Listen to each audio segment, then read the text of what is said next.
आपण पाहत आहात विजन न्यूज महाराष्ट्र।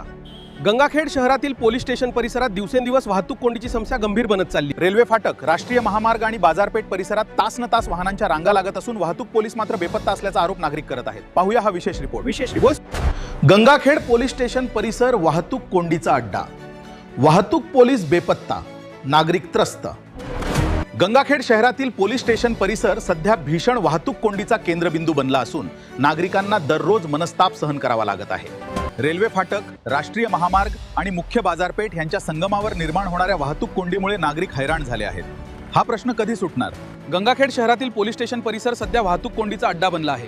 रेल्वे फाटक बंद होताच वाहनांच्या रांगा शेकडो मीटरपर्यंत वाढत असून नागरिकांना मोठा त्रास सहन करावा लागत आहे। या परिसरात शाळेच्या बस, रुग्णवाहिका, दुचाकीस्वार आणि व्यापारी वाहन चालक तासनतास अडकून पडत आहेत। वाहतूक कोंडी फोडण्यासाठी वाहतूक पोलीस दिसत नसल्याचा आरोप नागरिकांकडून केला जात आहे। दररोज तासनतास ट्रॅफिकमध्ये अडकतो, वाहतूक पोलीस कुठेच दिसत नाहीत, रुग्णवाहिकेलाही वाट मिळत नाही। शहरातील सर्वात वर्दळीच्या चौकात वाहतूक नियंत्रणासाठी कायमस्वरूपी बंदोबस्त का नाही, असा सवाल नागरिक आता प्रशासनाला विचारत आहेत। रेल्वे फाटक परिसरात स्वतंत्र वाहतूक पोलीस नेमावेत आणि वाहतूक नियोजन करावे अशी मागणी नागरिकांकडून होत आहे।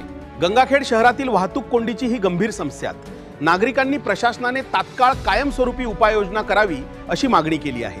अशाच ताज्या आणि जनतेच्या प्रश्नांना वाचा फोडणाऱ्या बातम्यांसाठी विजन न्यूज महाराष्ट्राला सबस्क्राइब करा, व्हिडिओला लाईक, शेअर आणि कमेंट करायला विसरू नका। मी गंगाधर कांबळे, विजन न्यूज महाराष्ट्र।